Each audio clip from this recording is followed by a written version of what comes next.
friends, welcome back to another episode of the Find a Way podcast with Dusty. Hopefully you're doing well on your journey. I'm a day out from the St. Louis Marathon. Been spending the week here in St. Louis. My wife's sister, who had a baby about 5 months ago, got a chance to spend the week with her. And honestly, we're a complete week out of being home and into our routine that it always reminds me that, man, it's so important to find anchor movements, anchor things to just really keep you consistent and focused on the journey from workouts. You know, with my work actually provides a fitness membership where they cover a fitness membership. So the nice thing about Planet Fitness is that I'm able to use that and go anywhere and not skip a beat when it comes to working out. And then with food, it's just a simple 5 to 6 go-to meals. Beneficial that I've got my cookbook now coming out because those are pretty simplistic meals to put together, but it's just easy go-tos, and bulk buying, bulk shopping is a solid way to go. It's going to be very easy to eat out, but for us, I'll give you a great example. I know that this week I've got to specifically focus on carbing up or focusing on carbohydrates just so I can fuel for my race tomorrow, or run, race, pace. Race, pace, run, fun, running tomorrow. Long. Marathon. 4.5 hours. I'm going to be running for 4.5 hours. I'm just now realizing that, am I ready to run for 4.5 hours? Hello. So the staples, sorry, getting back to it. It has now just hit me that I will be not pain, but I will be experiencing hardship. Whoa. But really, so for the nutrition staples, you know, Costco is right near where we are. And so it's been very easy for us to go over to Costco. When we've gone over to Costco, it's, okay, the chicken nuggets, the ones that are in the green bag. We know that every single Costco is going to have that. So, boom. There's these little packets of rice. And I typically stay away from rice unless I'm really focused on using those carbs for something like running. But this week, since I'm focusing on running in the marathon, I've got these little packets of rice. Chicken nuggets, rice, the Kinder's Creamy Buffalo, which is very low-calorie sauce, but great tasting. Those three combinations, easy. Eggs in bulk, mayonnaise, and some keto toast. I had 3 egg salad sandwiches yesterday that just absolutely changed my life. They were so good. And so a staple right there. So it's like you find 5 to 7 nutritional staples, and you just, wherever you go, wherever you travel, you stick to them. And I understand the premise of, hey, you're on vacation, kind of the vacation eating.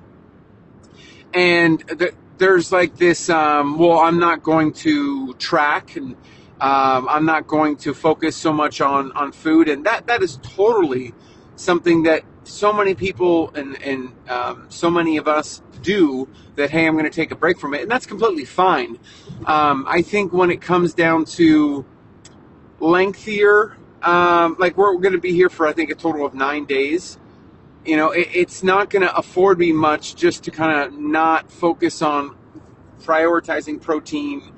It's almost like if you're going on vacation, you can absolutely kind of step away, but focus on protein, especially if you don't want, like if you're spending 2 weeks on vacation, like, oh, I'm just going to let loose for 2 weeks. I don't know if I would totally be like stepping off the journey myself for 2 straight. Like if it's 2 solid weeks, it's all right. I'm going to let loose. I'm not going to focus so much, but I'm going to prioritize protein. If I'm going to go, I'm going to make sure that I've got something I really, really typically don't have, like a dessert or a pastry or a treat, but I'm going to make sure that I'm focusing on protein.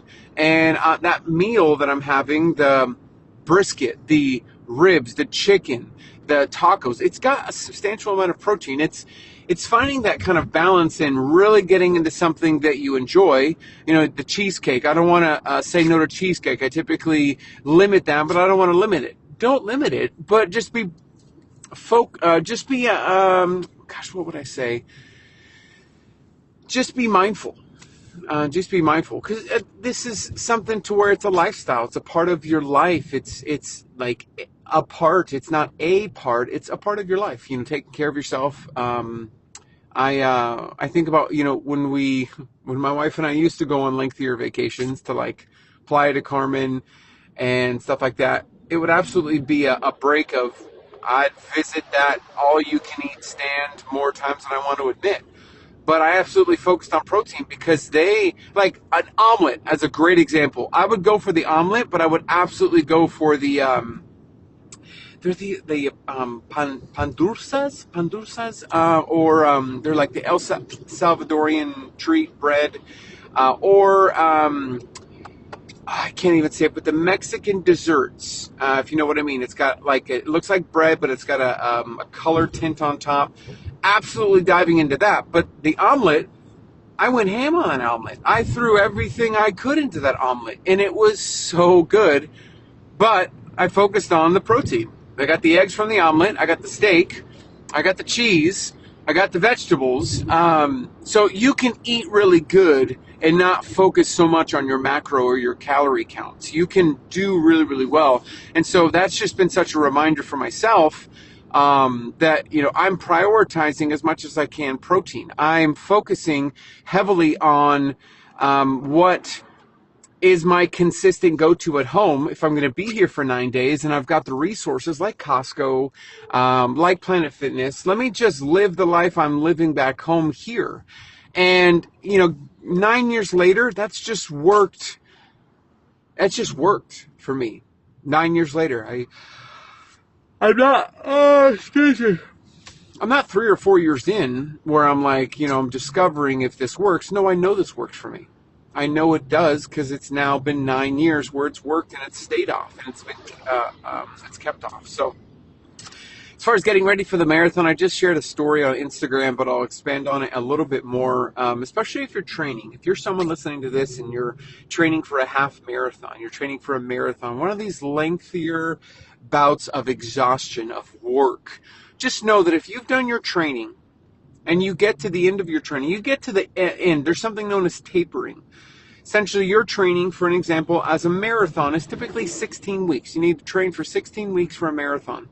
At week 14 is your peak week. Week 14, you're going to run the most mileage. You're going to run the longest run, usually a 20 to 21 miler on week 14. And at that point, you're supposed to be doing something known as tapering, which you're cutting back severely just so you can really kind of prep your body for the big exertion that's going to take place at week 16 at the very end, race day. And that's kind of the standard taper. Now, what's really important as far as tapering is putting your body in such a relaxed and recovery state that it's getting ready for this large exertion that's going to take place. And the reason why I mentioned that's really important as far as the relaxation is you've got to know that the 14 weeks of training that you've been through, you've got to trust your training. You've got to trust what you've been through and know that if you've trained how the plan is instructed you to train, then you got to trust your training and now recover, rest, and get ready for the big exertion and follow the plan. Because there's actually in 16-week plans between week 14 and week 16, they give you how to recover correctly or how to taper correctly. And so something I've always done is the 2 days or the day before, I'll always go and get either a massage or some sort of relaxation event. Now, with my Planet Fitness membership, which my work covers, which is cool, I can get into their total body enhancement. I can also do the massage chair and hydro massage. I'll always do the trifecta, as I call it. I will do all three 2 days or the day before to just really, okay, I'm ready to go. Let me relax. Let me settle in. Let me feel good. and get ready for the big exertion to come. So tomorrow, running that marathon, 4 hours and 30 minutes, I'm going to have to, I'm not going all out trying to go for a PR, but 4 hours and 30 minutes to hold consistently and steady for 26.2 miles is going to be tough. So I need to relax my body, put my body in a position to get ready for it. So that's what I've done. That's what I did. I believe I'm ready to go. I'm feeling good about the pacing, and I feel like I'm going to, especially because it's a bigger marathon, with it being an entire like city, St. Louis. I feel like I'm going to be able to get folks to their goal.